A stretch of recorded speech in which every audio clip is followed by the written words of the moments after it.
Okay, next up we have the Crimson Contagion drill. This was from the U.S. Department of Health and Human Services. And this was something that they ran in October of 2019. Now the global authorities, World Economic Forum, and I would have to imagine in conjunction with the United States government and other governments, became aware of COVID-19 in December of 2019. It reached pandemic status officially, I think, in March, but they were aware of it in December. So this is a drill that was run 2 months before COVID-19 came out. I'll get to why that's interesting in just a moment here. So I probably won't focus too much in detail on this. This is pretty boring. All it really is okay, it's them saying, if hypothetically there was a viral pandemic of a respiratory illness that originated in China, what do we do about it? And it apparently was secret at some point. It's got handling instructions also. I'm not to distribute this draft copy, I guess. It says not to be disclosed. At a minimum, the attached materials will be disseminated strictly on a need-to-know basis, and when unattended, will be stored in a locked container or area that offers sufficient protection against theft, compromise, inadvertent access, and unauthorized disclosure. So it was at least important to somebody at some point. They talk about social distancing. All right, so the findings. They found that some states were not clear on pre-pandemic vaccine or the national strategic stockpile, which we know that was a thing that they got going at least at the time of 1974 when the NSSM 200 Kissinger document was rolled out. They talked about getting a vaccine stockpile. Interesting, because that document was a focus on depopulation, a global depopulation protocol. But they brought this concern of having a vaccine stockpile into it. So people were unclear as to how to do that. Safe work practices, personal protective equipment, school closures. Different agencies were confused as to how to proceed with that. The culminating event of the series, the Crimson Contagion 2019 functional exercise, was a 4-day multi-state and multi-regional exercise that focused on whole-of-community response and policy issues of workforce viability, critical infrastructure protection, economic impact, social distancing, scarce resource allocation, prioritization of vaccine and other countermeasures available or potentially available, funding streams or mechanisms to fund the response, and medical surge operations. So that's what it is, kind of the backdrop for the drill they have here in the Crimson Contagion 2019 exercise scenario, which is this. The Crimson Contagion 2019 functional exercise scenario was based on a novel influenza virus that originates in China and is antigenetically distinct, which means not matched, from stockpiled H7N9 vaccines.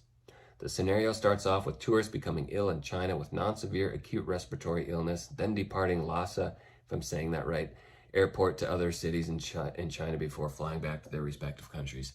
So here we have a virus originating in China. It's a respiratory virus, and it is distributed to the globe.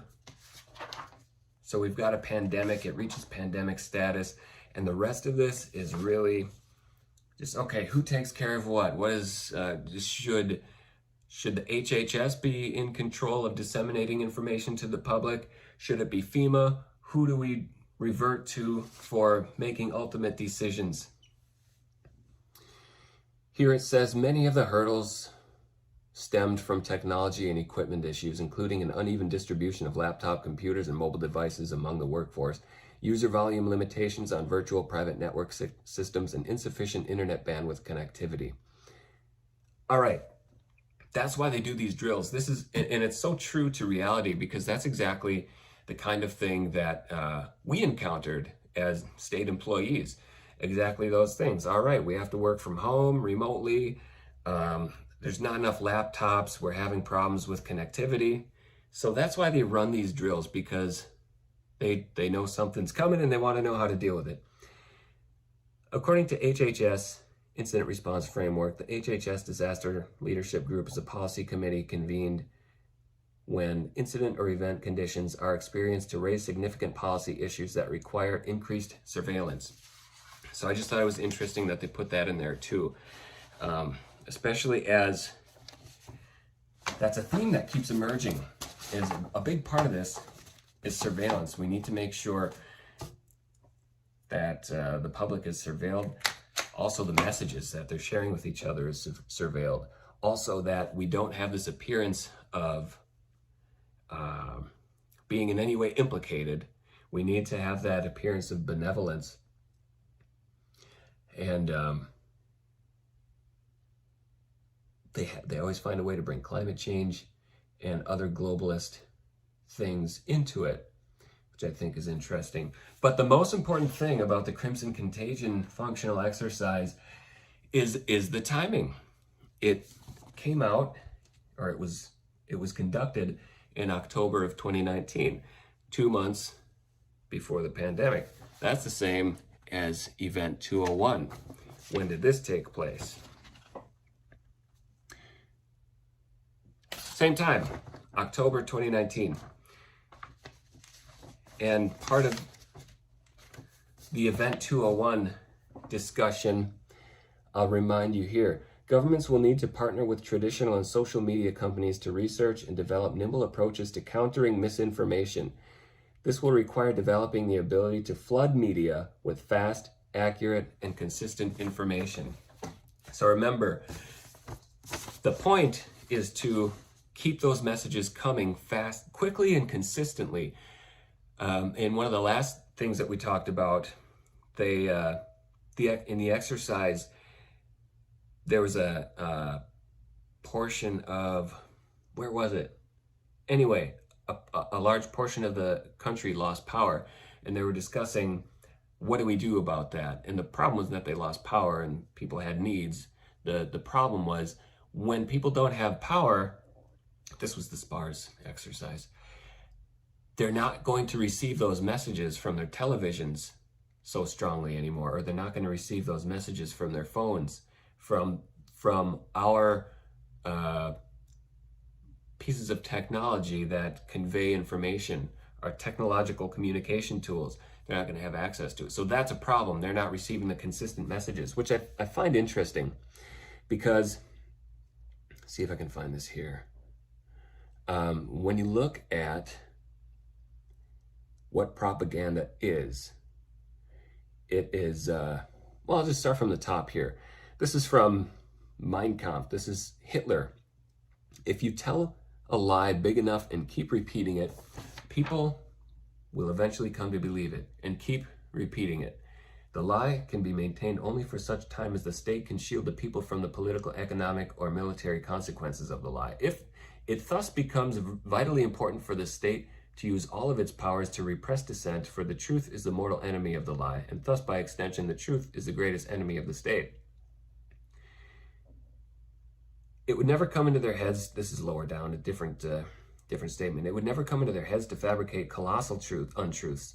Okay, so this is talking about how a lie becomes palatable. It's because, and it's the idea behind it is that really big lies are easier to maintain by virtue of their unbelievability. So you say something like, the government has been heavily invested in depopulation for decades. Here's the documentation to prove it. The truth is so weighty that it's almost hard to believe even when you're looking right at it. That's what Hitler said. Especially when there's something so nefarious and malevolent that normal people, it doesn't occur to.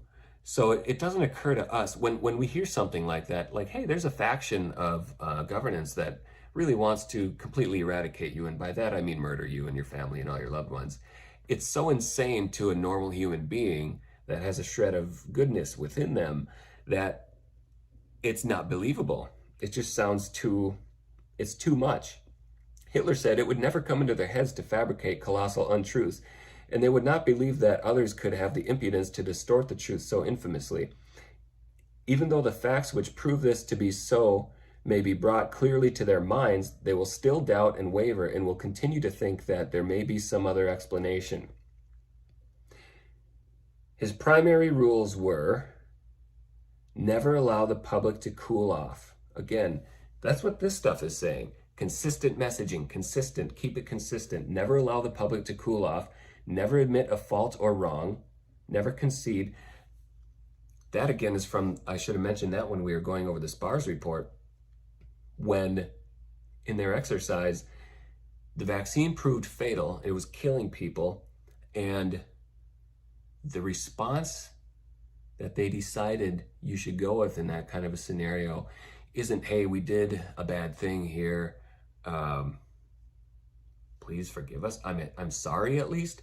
Nope, it's thank you for your service. Thank you for your commitment to our cause. Same thing.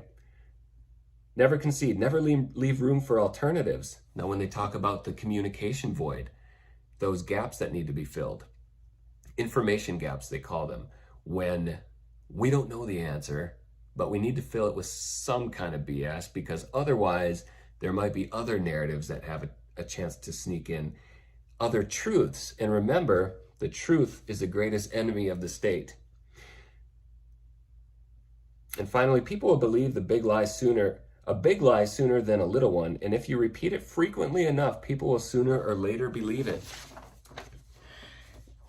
That's just, really, it's common sense. And that's how it works. That's why all these exercises focus so heavily on making sure we control the narrative, but not just controlling the narrative, doing it consistently over and over again. Because it's beating that message into heads. That's what brainwashing is. There's no like otherworldly hypnotic technique that's necessary.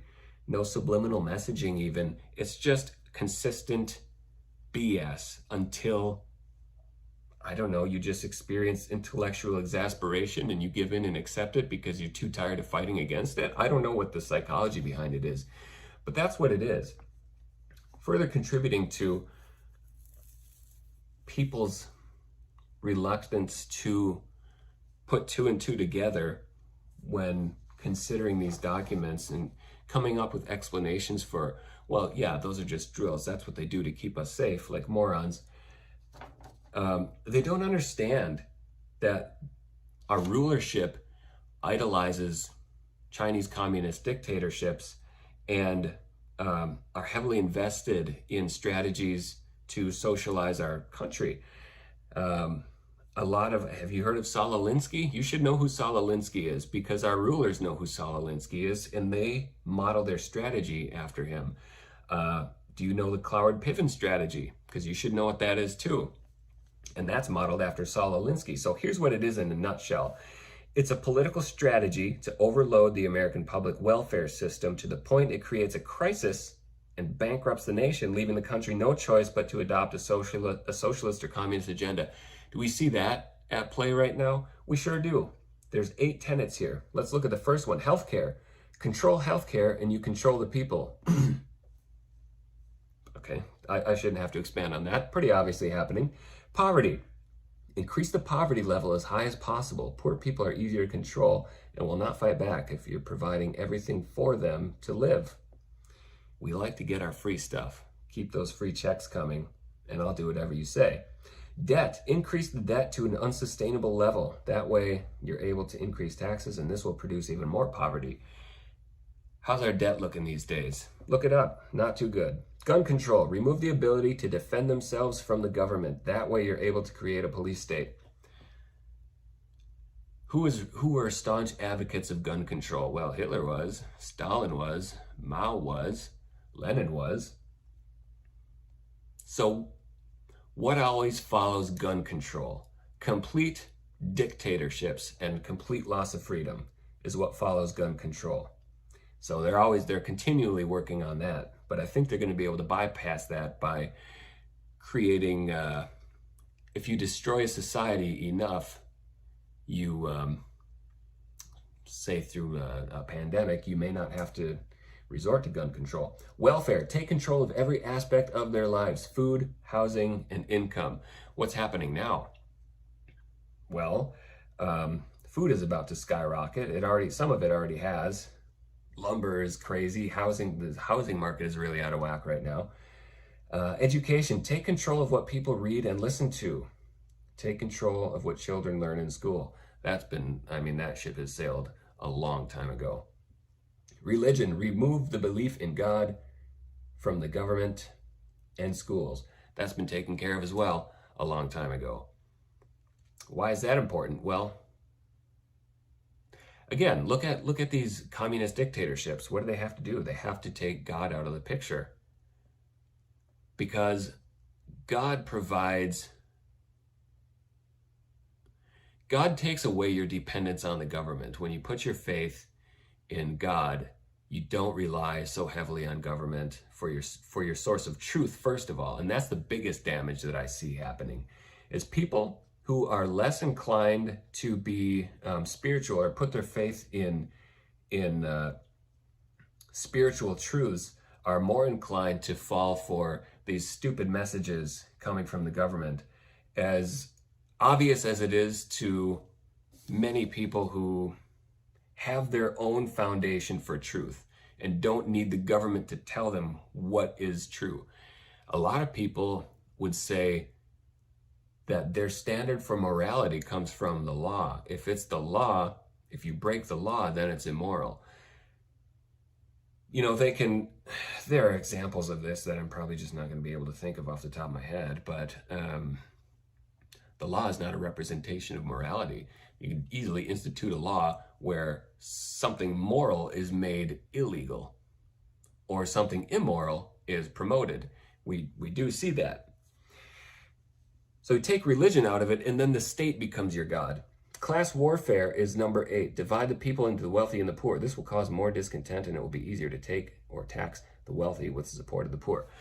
Well, we're creating class warfare right now, but we're doing it through race relations. And we could get to a point where the races are coming together and we're in a good spot. We're actually, I think, getting closer to that. However, our televisions did a great job of ruining that. Again, putting out deceptive information. They're not lying.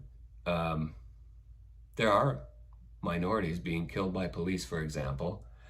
However, there are more non-minorities being killed by police, even per capita. So that's just standard media deception. Hey, look at this, but don't look at that. They're not giving the whole truth, because saying, look at this, that's going to create internal disruption. We don't really care about all these other people that die in conflicts with police, or the fact that usually when they do die in conflicts with police, it's because they're resisting arrest, or maybe they kill themselves because they're in a high-speed chase and they crash. We don't really care about the specifics of statistics, just so long as they serve a narrative that fosters internal resentment and separation. Because when people come together, they're more difficult to control. The Cloward-Piven strategy is all about keeping people separated and removing freedoms, and in so doing, making it possible for the government to come in and take complete control. And so that's what we see. Everything that the government is doing now is to create a welfare state, really, to create absolute dependence on the government. We've got people that are not going back to work because they make more on COVID unemployment than they do at their jobs. So what's that going to do? Well, it's going to create a welfare state. We're in a bad spot here. Now, the Crimson Contagion, Event 201, these drills they're running, particularly in October of 2019, are not the only ones. I found some more from the U.S. Navy Intelligence Office. Very interesting timing again. They ran a bunch of drills, and then the drills for which they just practiced, that very scenario that they practice preparation for suddenly just manifest. It's almost a very strange coincidence. Remember what William Blum said, no matter how paranoid or conspiracy minded you are, what the government is actually doing is worse than you can imagine.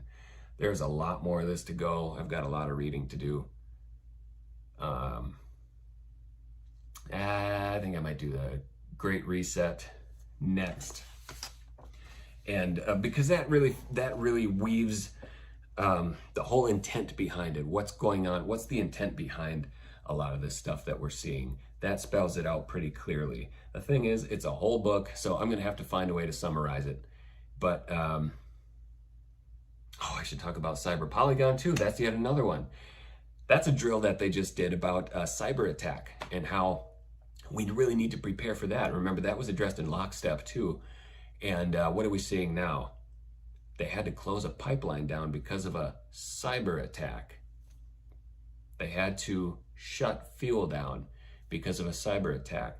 Well, reverting back to the Great Reset and what they're trying to achieve, one of those things is the absence of fuel. So interesting how these things kind of play together. But again, maybe that's for another time. That's all I got for right now.